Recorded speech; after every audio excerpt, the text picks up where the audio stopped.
മൊറോക്കോയിൽ നമ്മൾ ആദ്യം പോയത് ഒരു സൂഫി കോൺഫറൻസിന്. മൊറോക്കോവിന്റെ തലസ്ഥാനമായ റബാത്തിന്റെ തെക്ക് ഭാഗത്തേക്കായി, അഥവാ മൊറോക്കോയിലെ ഒരു പ്രധാന സിറ്റിയായ മറാക്കിഷ്, അതിന്റെ കിഴക്ക് ഭാഗത്തായി സ്ഥിതി ചെയ്യുന്ന ഒരു മേഖലയാണ് ബനി മുല്ലാൽ. ബനി മുല്ലാലിലെ ഒരു സൂഫി തരീഖത്തിന്റെ പഠനശാലയും ആക്ടിവിറ്റീസും ഒക്കെ ഉള്ള ഒരു സ്ഥലത്ത് ആയിരുന്നു ഈ സൂഫി കോൺഫറൻസ്. അതിനന്ന് പാണക്കാട് സയ്യിദ് മുനവ്വർ അലി ശിഹാബ് തങ്ങളും ഉണ്ടായിരുന്നു. ഞങ്ങൾ ഒന്നിച്ചാണ് പോയതും അവിടുത്തെ ആക്ടിവിറ്റീസിലൊക്കെ പങ്കെടുത്ത് മൊറോക്കോയിലെ മറ്റു പല ഭാഗങ്ങളിലും ഞങ്ങൾ സന്ദർശിക്കുകയൊക്കെ ചെയ്തു.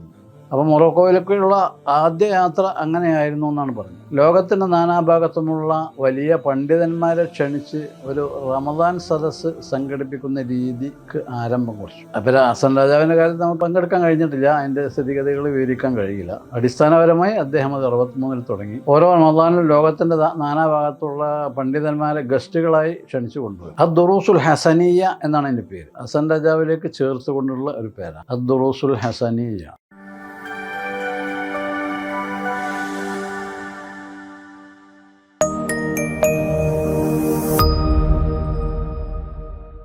മൊറോക്കോയിലാണ് നമ്മൾ ബ്രേക്ക് ചെയ്തത്. അൽ മംലക്കത്തുൽ മഗ്രിബിയ്യ എന്നാണ് അറബിയിലുള്ള പേര്. കിങ്ഡം ഓഫ് മൊറോക്കോ, രാജഭരണമാണ് അവിടെ. ഇപ്പോഴത്തെ രാജാവ് മുഹമ്മദ് ആറാമൻ, മുഹമ്മദ് അസാദിസ് ആണ്. അദ്ദേഹത്തിൻ്റെ പിതാവ് ഹസൻ രാജാവായിരുന്നു. പതിറ്റാണ്ടുകൾ രാജഭരണം നടത്തിയ, രാജകിരീടം ധരിച്ച സമാദരണീയനായ ഒരു ഭരണാധിപനായിരുന്നു ഹസൻ രാജാവ്. ഏകദേശം അദ്ദേഹത്തിൻ്റെ കാലത്ത് ജോർദാനിൽ ഹുസൈൻ രാജാവ് ഉണ്ടായിരുന്നു. അൽ മംലക്കത്തുൽ ഉർദുനിയ്യൽ ഹാഷിമിയ എന്നാണ് ജോർദാൻ്റെ അറബിയിലുള്ള പേര്. ഹാഷിമൈറ്റ് കിങ്ഡം ഓഫ് ജോർദാൻ ആണ് ഇംഗ്ലീഷിൽ പറയുന്നത്. ഒരു ഹാഷിമികളാണ്, ആൽ ബൈത്ത. ഹസൻ രാജാവും അങ്ങനെ തന്നെയാണ് എന്നാണ് പറയുന്നത്, പക്ഷേ അവരുടെ പേരിലത് ഉപയോഗിക്കാറില്ല. അപ്പോൾ അൽഹംദുലില്ലാഹ് സമാദരണീയമായ രാജഭരണമുള്ള നാടാണ് മൊറോക്കോ. മഗ്രിബ് എന്നുള്ള പേരിൻ്റെ അടിസ്ഥാനം ആഫ്രിക്കൻ വൻകരയുടെ പടിഞ്ഞാറ് ഭാഗത്താണ്. മശ്രിഖ് മഗ്രിബ് എന്ന് സാധാരണ പറയുന്നുണ്ടല്ലോ അറബിയിൽ. മശ്രിഖ് പറഞ്ഞാൽ കിഴക്ക്, മഗ്രിബ് പറഞ്ഞാൽ പടിഞ്ഞാറ്. അപ്പോൾ ആഫ്രിക്ക വൻകരയുടെ പടിഞ്ഞാറായതുകൊണ്ട് അൽ മംലക്കത്തുൽ മഗ്രിബിയ എന്ന് പേര് വന്നു. മൊറോക്കോയിൽ നമ്മൾ ആദ്യം പോയത് ഒരു സൂഫി കോൺഫറൻസിന്. മൊറോക്കോവിൻ്റെ തലസ്ഥാനമായ റബാത്തിൻ്റെ തെക്ക് ഭാഗത്തേക്കായി, അഥവാ മൊറോക്കോയിലെ ഒരു പ്രധാന സിറ്റിയായ മറാക്കിഷ്, അതിൻ്റെ കിഴക്ക് ഭാഗത്തായി സ്ഥിതി ചെയ്യുന്ന ഒരു മേഖലയാണ് ബനി മുല്ലാൽ. ബനി മുല്ലാലിലെ ഒരു സൂഫി തരീഖത്തിൻ്റെ പഠനശാലയും ആക്ടിവിറ്റീസും ഒക്കെ ഉള്ള ഒരു സ്ഥലത്ത് ആയിരുന്നു ഈ സൂഫി കോൺഫറൻസ്. അതിനന്ന് പാണക്കാട് സയ്യിദ് മുനവ്വർ അലി ശിഹാബ് തങ്ങളും ഉണ്ടായിരുന്നു. ഞങ്ങൾ ഒന്നിച്ചാണ് പോയതും അവിടുത്തെ ആക്ടിവിറ്റീസിലൊക്കെ പങ്കെടുത്ത് മൊറോക്കോയിൻ്റെ മറ്റു പല ഭാഗങ്ങളിലും ഞങ്ങൾ സന്ദർശിക്കുകയൊക്കെ ചെയ്തു. അപ്പോൾ മൊറോക്കോയിലേക്കുള്ള ആദ്യ യാത്ര അങ്ങനെയായിരുന്നു എന്നാണ് പറഞ്ഞത്. പിന്നീട് നേരത്തെ പറഞ്ഞ ഹസൻ രാജാവ്, മൊറോക്കോയിലെ ഹസൻ രാജാവ് 1963 മുതൽ, തൻ്റെ ഭരണകാലത്ത്, നീണ്ട ഭരണകാലമായിരുന്നു അദ്ദേഹത്തിൻ്റെ, 1963 മുതൽ ലോകത്തിൻ്റെ നാനാഭാഗത്തുമുള്ള വലിയ പണ്ഡിതന്മാരെ ക്ഷണിച്ച് ഒരു റമദാൻ സദസ്സ് സംഘടിപ്പിക്കുന്ന രീതിക്ക് ആരംഭം കുറിച്ചു. അപ്പോൾ ഹസൻ രാജാവിൻ്റെ കാലത്ത് നമുക്ക് പങ്കെടുക്കാൻ കഴിഞ്ഞിട്ടില്ല, അതിൻ്റെ സ്ഥിതിഗതികൾ വിവരിക്കാൻ കഴിയില്ല.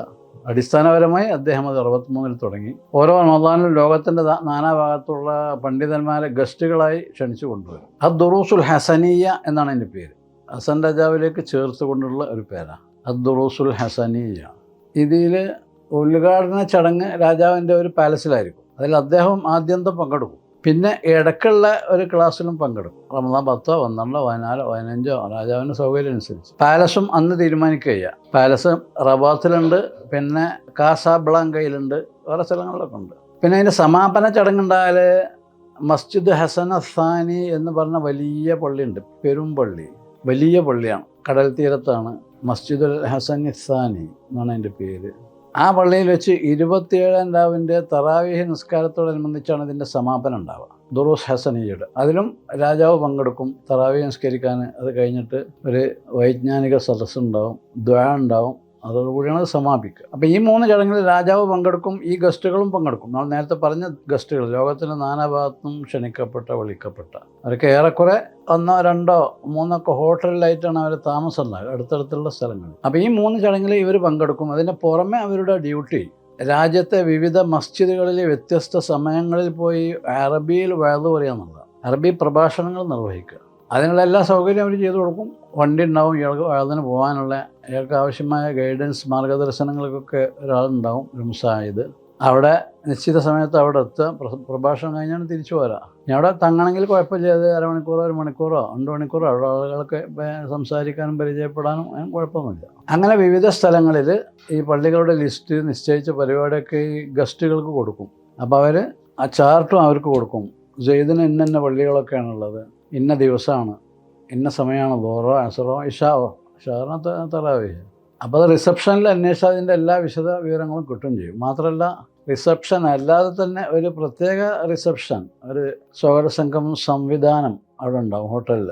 ഈ വിഷയവുമായി മാത്രം ബന്ധപ്പെടാവുന്ന സൗകര്യങ്ങൾ അവിടെ ഉണ്ടാവും. മിനിസ്ട്രിയിൽ ജോലി ചെയ്യുന്ന ജീവനക്കാർ, അതുപോലെ ഇതിൻ്റെ ഒരു താൽക്കാലിക കമ്മിറ്റി ഉണ്ടാവും, കമ്മിറ്റിയിലെ മെമ്പർമാർ, പിന്നെ ഇതിൻ്റെ വീഡിയോ ഓഡിയോ, പിന്നെ ഇതിൻ്റെ സംപ്രേഷണ സംവിധാനങ്ങൾ, അതുമായി ബന്ധപ്പെട്ട ആളുകൾ അവിടെ ഉണ്ടാവും ഈ സ്പെഷ്യൽ റിസപ്ഷൻ കൗണ്ടറിൽ. അവിടെ ചെന്നാൽ ഇയാളുടെ നാളെ 11:30 ഇവിടെ വരണം എന്ന് അവർ പറയും. ആ 11:30 വന്ന വണ്ടി അവിടെ ഉണ്ടാവും. നമ്മൾ ഉദ്ദേശിച്ച സ്ഥലത്തേക്ക്, നിശ്ചിത സ്ഥലത്തേക്ക് അവർ കൊണ്ടുപോകും നമ്മളെ. 2019 ഞാൻ ആദ്യമായി ഇതിൽ പങ്കെടുക്കുന്നത്. അതായത് കൊറോണ തുടങ്ങുന്നതിന് തൊട്ട് മുമ്പ്. 2019 അവസാനത്തോടു കൂടി 20 ആദ്യത്തോടു കൂടിയൊക്കെ കൊറോണ ഭീഷണികൾ സാർവത്രികമായപ്പോൾ പിന്നെ 2-3 കൊല്ലത്തിനാണ് നിർത്തിവെച്ചിരുന്നു. ഈ ദുറൂസ് ഹസനിയ സംവിധാനം താൽക്കാലികമായി നിർത്തിയിരുന്നു. അപ്പോൾ കൊറോണയുടെ മുമ്പ് ഒരിക്കൽ പോയി, അതിൻ്റെ ശേഷം 3 പ്രാവശ്യം പോയി. അപ്പോൾ ഈ പരിപാടിയുടെ ഭാഗമായിട്ടാണ് മുമ്പൊരിക്കൽ നമ്മൾ പറഞ്ഞ വെസ്റ്റേൺ സഹാറയിലേക്ക് പോയത്. വെസ്റ്റേൺ സഹാറ മൊറോക്കോവിൻ്റെ ഭാഷ്യമനുസരിച്ച് അവരെ രാജ്യത്തിൻ്റെ ഒരു ഭാഗമാണ്. അതുകൊണ്ട് തന്നെ ഇവിടുന്ന് വന്ന ഗസ്റ്റുകളിൽ നിന്ന് 4-5 ആളെ തിരഞ്ഞെടുത്തിട്ട് ഞങ്ങളെ ഒരു ഫ്ലൈറ്റിന്, കുറേ ദൂരമാണ് സ്ഥലം, 5 മണിക്കൂർ വിമാനം ഓടണം കാസാബ്ലാങ്കയിൽ നിന്ന് ഈ അൽ ഒയൂനിലേക്ക് അഥവാ ലയോണിലേക്ക്. റബാത്തിൽ ഇൻ്റർനാഷണൽ എയർപോർട്ട് ഇല്ല എന്ന് പറഞ്ഞാൽ പേരിനുണ്ട്. യൂറോപ്പിൽ നിന്നൊക്കെ വരുന്ന ചില ഫ്ലൈറ്റുകൾ അവിടെ ഇറങ്ങും റബാത്തിൽ. അയൽ രാജ്യങ്ങളാണോ. മൊറോക്കോന്ന് ഒരു ചെറിയ കടൽ തോട് കടന്നാൽ യൂറോപ്പിലെത്തി. അപ്പോൾ സ്പെയിനിൽ നിന്ന്, അതുപോലെ പോർച്ചുഗലിൽ നിന്ന്, അടുത്ത സ്ഥലത്തു നിന്നൊക്കെ വരുന്ന ഫ്ലൈറ്റുകൾ ഇൻ്റർനാഷണലായിരിക്കും, പക്ഷേ വലിയ ഫ്ലൈറ്റ് ആവില്ല. അങ്ങനത്തെ ഫ്ലൈറ്റുകൾ സർവീസ് നടത്തും റബാത്ത് എയർപോർട്ടിൽ. ഇൻ്റർനാഷണൽ എന്ന പേരിൽ വലിയ വിപുലമായ സൗകര്യങ്ങളുള്ള എയർപോർട്ട് റബാത്തിൽ നിന്ന് ഏകദേശം 95-100 കിലോമീറ്റർ യാത്ര ചെയ്താൽ എത്തുന്ന കാസാബ്ലാങ്കയിലാണുള്ളത്. അതിൻ്റെ അറബിയിലുള്ള പേര് അദ്ദാറുൽ ബൈദ എന്നാണ്. കാസാബ്ലാങ്ക എന്നുള്ള പദത്തിൻ്റെ അർത്ഥവും അത് തന്നെയാണ്, ഇംഗ്ലീഷല്ല. അപ്പോൾ അവിടെയാണ് ഇപ്പോൾ ഈ ഗസ്റ്റുകളൊക്കെ വിമാനങ്ങൾ ലോകത്തിൻ്റെ വിവിധ ഭാഗത്തു നിന്ന് വരുന്ന ആളുകൾ. America, Europe, Africa, Asia, Australia തുടങ്ങിയിടത്തൊക്കെ വരുന്ന. ഓസ്ട്രേലിയയിൽ നിന്നും വരും. ഓസ്ട്രേലിയയിൽ നിന്ന് വന്ന ഒരു പണ്ഡിതനെ പലപ്പോഴും നമുക്ക് പരിചയപ്പെടാൻ കഴിഞ്ഞിട്ടുണ്ട്. അദ്ദേഹം സിറിയക്കാരനാണ്, സയ്യിദ് കുടുംബമാണ്, നല്ല വശ്യമായ ആകർഷകമായ പേഴ്സണാലിറ്റിയൊക്കെ ഉള്ള, വെളുത്ത് തുടുത്ത താടി, വലിയ താടിയൊക്കെ ഉള്ള, തലയെക്കെട്ടും ഉപ്പായൊക്കെ ഉള്ള ഒരു ഉസ്താദാണ് അദ്ദേഹം. അവിടെ ഫത്വയുടെ ഇൻചാർജൊക്കെ ഉണ്ട്. അവിടെ ഇസ്ലാമിക് സെൻ്ററുണ്ട് സിഡ്നിയിൽ, ഓസ്ട്രേലിയയിൽ അദ്ദേഹത്തിന്. അങ്ങനെ വിവിധ ഭാഗങ്ങളിൽ നിന്നുള്ള ആളുകൾ വരും ഈ പരിപാടിയിലേക്ക്. ഇത് ഈ കൊറോണയുടെ മുമ്പ് ഇതിൻ്റെ സ്വഭാവം ഉണ്ടായിരുന്നത് ആളുകളുടെ തിരക്ക് കുറക്കാനും കാര്യങ്ങളുടെ എളുപ്പത്തിലുള്ള നിർവഹണത്തിനൊക്കെ വേണ്ടി 2 ഖിസ്മായിട്ട് തിരിക്കും. 1 മുതൽ 15 വരെ ഒരു ഗ്രൂപ്പ്, 14 വന്ന് അവസാനം വരെ നിൽക്കുന്ന രണ്ടാമത്തെ ഒരു ഗ്രൂപ്പ്. അങ്ങനെ ഇപ്പോൾ കൊറോണ കഴിഞ്ഞ ശേഷം 1 കൊല്ലം ഉണ്ടായ തക്സീം 10 ദിവസത്തിന് ഓരോരുത്തരായിരുന്നു ഒരു ഗ്രൂപ്പ്. 1 മുതൽ 10 വരെ ഒരു ഗ്രൂപ്പ്, 10 മുതൽ 20 വരെ വേറെ, 20 മുതൽ സമാപനം വരെ വേറെ. ആളുകളുടെ തിരക്ക് കുറക്കാൻ, അതായത് ഇവരെ കൺവേയൻസ്, പോക്ക് വരവ്, മറ്റ് സംവിധാനങ്ങളൊക്കെ ലഘൂകരിക്കുന്നതിൻ്റെ ഒരു ഭാഗമായിട്ടാണ്. അങ്ങനെ അൽഹംദുലില്ലാ പല സ്ഥലങ്ങളിലും വിദൂരതകളിലുള്ള സ്ഥലങ്ങളിലേക്കൊക്കെ ഉണ്ടാവും ഈ പരിപാടികൾ. അതിൻ്റെ ആസ്ഥാനം റബാത്ത് തന്നെയാണ്. അപ്പോൾ വളരെ വിദൂരതകളിലുള്ള സ്ഥലമാണെങ്കിൽ, ഇപ്പോൾ ഉദാഹരണം ഒരാൾക്ക് രാത്രിയത്തെ വേളാണ് നിശ്ചയിക്കപ്പെട്ടിട്ടുണ്ടെങ്കിൽ അവിടെ തന്നെ അവർ തന്നെ ഹോട്ടൽ സംവിധാനിച്ചു, രാവിലെ പോന്നാൽ മതി. അങ്ങനത്തെ ഒരു സ്ഥലത്ത് അൽഹംദുലില്ലാ അവർക്ക് ഞാൻ പോയി. ടാൻജീർ എന്ന് പറഞ്ഞാൽ ഈ മധ്യധരണ്യായുടെ തീരത്തുള്ള ഒരു സിറ്റിയാണ്, മൊറോക്കൻ സിറ്റി. തഞ്ച എന്നാണ് ഇതിനെ അറബിയിൽ പറയാം. താനോന് ജീമ് ഹാത്ത, തഞ്ച. അവിടെ തുറമുഖമാണ്. അവിടുന്ന് യൂറോപ്പിലേക്കൊക്കെ പലവിധ ജലയാനങ്ങളുണ്ടാവും. സ്പീഡ് ബോട്ട്, കപ്പൽ, ചരക്ക് കപ്പൽ, വെസൽസ് പലതും ഉണ്ടാവും. 13 കിലോമീറ്റർ അവിടെ കടലിന് വീതിയുള്ളൂ. മധ്യധരണ്യാഴിയുടെ ഇടയിൽ ഉള്ള, പിന്നെ അറ്റ്ലാന്റിക്കിൻ്റെയും മധ്യധരണ്യാഴിയുടെ ഇടയിലുള്ള ഒരു കടലിടുക്കാണ്. അപ്പോൾ ഈ ദൂരം, അതിൻ്റെ വീതി കുറവായതുകൊണ്ടാണ് ഇങ്ങനെ സ്പീഡ് ബോട്ടുകൾ വരെ സർവീസ് നടത്തുന്നുണ്ട്. ആർക്കും എവിടെയും പോവാം. അപ്പുറത്തേക്കുള്ള വിസ വേണമെന്നേ ഉള്ളൂ. ഏത് രാജ്യത്തേക്കാണോ പോകുന്നത് അവർക്ക് വിസ വേണം. അപ്പോൾ മറുകരയിലുള്ള രാജ്യത്തിൻ്റെ വിസ വേണമെന്നില്ല. അതിൻ്റെ അപ്പുറത്തുള്ള രാജ്യത്തിൻ്റെ വിസ ഉണ്ടായാൽ അവർ കടത്തില്ല. ഇങ്ങനെയുള്ള ഒരു സംഗമ സ്ഥലമാണ് ഈ മൊറോക്കോവിൻ്റെ വടക്കൻ തീരത്തുള്ള നഗരങ്ങളൊക്കെ. അപ്പോൾ പറഞ്ഞു വന്നത്, അവിടെ ഒരു രാത്രി പ്രഭാഷണത്തിനാണ് എനിക്ക് ലിസ്റ്റ് ചെയ്യപ്പെട്ടിരുന്നത്. അപ്പോൾ അവിടെ ചെന്ന് നമ്മളത് അറിഞ്ഞിട്ടില്ല, അവിടെ ഹോട്ടൽ ഉണ്ടാവും നമുക്കറിയില്ല. ഡ്രൈവർ അവിടെ ഹോട്ടലിൽ കൊണ്ടുപോയിട്ട് നമ്മൾ രജിസ്ട്രേഷൻ ബുക്കിങ്ങൊക്കെ കഴിച്ച്, പിന്നെ നിശ്ചിത സമയത്ത് ഇവരവിടെ നിൽക്കും, ഡ്രൈവർ വണ്ടിയൊക്കെ അവിടെ നിൽക്കും. നമ്മൾ പള്ളിയിൽ അയാൾ കൊണ്ടാക്കി തരും, തിരിച്ചവിടെ തന്നെ ഹോട്ടലിൽ കൊണ്ടാക്കി തരും. ഇങ്ങനെ വിപുലമായ ഒരു സംവിധാനമാണ് ഈ ദുറൂസ് ഹസനിയ എന്നാണ്. ഇതിൽ ആദ്യത്തെ രാജാവ് പങ്കെടുക്കുന്ന പ്രഭാഷണത്തിന് ഒരാൾ നേരത്തെ തിരഞ്ഞെടുക്കപ്പെടും. ഈ ഗസ്റ്റുകളിൽ ആരെങ്കിലും ഒരാൾ, അദ്ദേഹം രാജാവിൻ്റെ മുമ്പിൽ സമർപ്പിക്കാനുള്ള പ്രബന്ധം നേരത്തെ തയ്യാറാക്കി അങ്ങോട്ട് അയച്ചു കൊടുക്കണം. എന്നിട്ട് അവർ കൺഫേം ചെയ്ത് അത് മാത്രമേ അവിടെ അവതരിപ്പിക്കപ്പെടുള്ളൂ. അങ്ങനെ ഒരിക്കൽ അൽഹംദുലില്ലാ കഴിഞ്ഞ റമദാനിൽ, ഇക്കഴിഞ്ഞല്ല മുമ്പത്തെ റമദാനിൽ ഇങ്ങനെ ഈ ദൗത്യം നിർവഹിക്കാൻ എനിക്ക് അവസരമുണ്ടായി. രാജാവിൻ്റെ സദസ്സിൽ അവതരിപ്പിക്കാനുള്ള പ്രബന്ധം തയ്യാറാക്കാൻ അവർ പറഞ്ഞു. അത് തയ്യാറാക്കി കൊടുത്ത് അവർ കൺഫേം ചെയ്ത് അങ്ങനെ അതവിടെ അവതരിപ്പിച്ചു. അതിൻ്റെ സ്വഭാവം എന്ന് പറഞ്ഞാൽ, രാജാവ് നമ്മളെ നേരെ അഭിമുഖമായിട്ട് ഇരിക്കുന്നുണ്ടാവും. രാജാവിൻ്റെ കുടുംബക്കാർ, രാജകുമാരൻ അല്ലെങ്കിൽ ക്രൗൺ പ്രിൻസ്, രാജാവിൻ്റെ എളാപ്പ മുത്താപ്പ മക്കൾ, അങ്ങനത്തെ ആൾക്കാർ. പിന്നെ VIP കുറേ ഉണ്ടാവും. അതിൽ വലിയൊരു VIP തിരക്കാണ് ഈ പരിപാടി നടക്കുന്ന ഈ പാലസിൽ. അതിൽ ഓഡിയൻസൊക്കെ 1 മണിക്കൂർ 1.5 മണിക്കൂറൊക്കെ മുമ്പ് വരണം.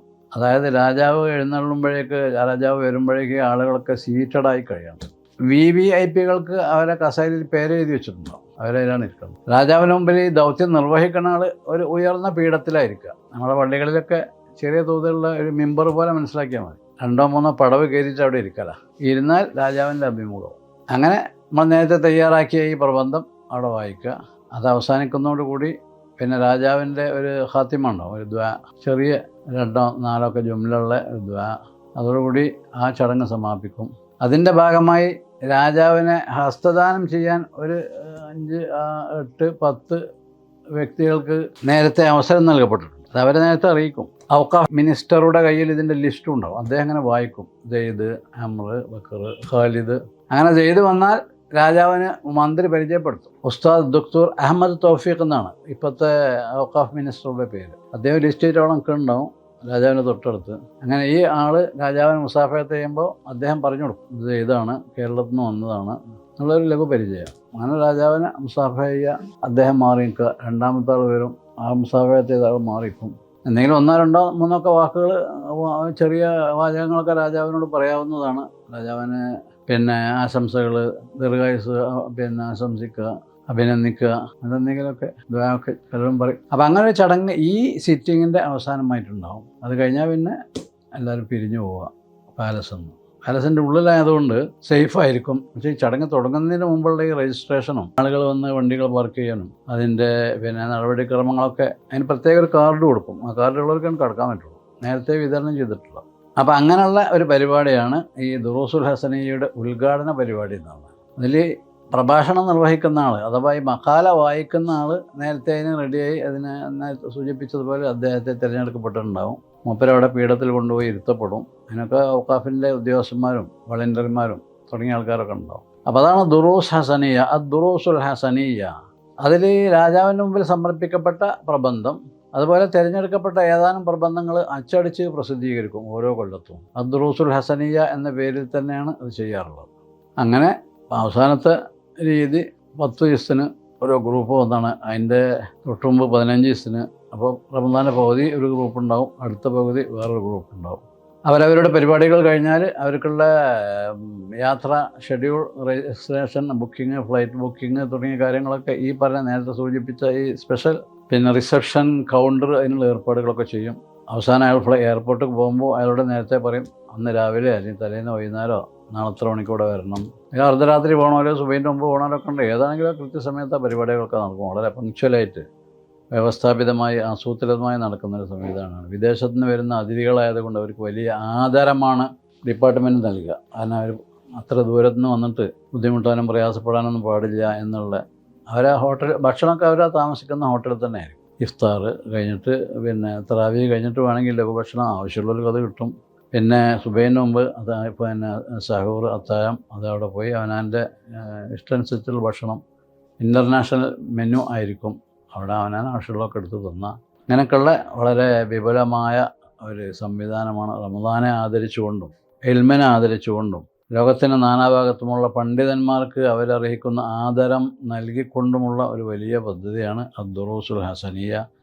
അപ്പോൾ അൽഹംദുലില്ലാഹ് അതിൽ പല പ്രാവശ്യം സംബന്ധിക്കാൻ അവസരം ഉണ്ടായി. ഇൻഷാ അല്ലാഹ് അടുത്ത റമദാനും ഉണ്ടാവുമെന്നാണ് പ്രതീക്ഷിക്കുന്നത്. ഇക്കഴിഞ്ഞ റമദാനിൽ അത് ഉണ്ടായിട്ടില്ല, നിർത്തിവെച്ചു. രാജാവിന് എന്തോ ശാരീരികമായ അസുഖമുണ്ടായതുകൊണ്ട് അത് നിർത്തിവെച്ചിരിക്കുന്നു എന്നാണ് റമദാന് 2 ദിവസം മുമ്പാണ് ക്യാൻസലേഷൻ കിട്ടിയത്. എന്നാൽ ശരിയാവും എന്നുള്ള പ്രതീക്ഷയിലായിരുന്നു അവർ. രാജാവ് ഈ 3 പരിപാടിയിൽ 3 ദിവസം പങ്കെടുക്കുമല്ലോ. അപ്പോൾ അദ്ദേഹത്തിന് അങ്ങനെ സന്നിഹിതനാകാൻ പറ്റാത്ത ശാരീരിക അവസ്ഥയാണ് എന്നതുകൊണ്ട് ഇക്കൊല്ലം നടന്നിട്ടില്ല. ഇൻഷാ അല്ലാഹ് ഭാവിയിലും നടക്കും. ഇതാണ് ദുറൂസ് ഹസനിയുടെ ലഘു വിവരണം. അസ്സലാമു അലൈക്കും വറഹ്മത്തുള്ളാഹി വബറകാതുഹു.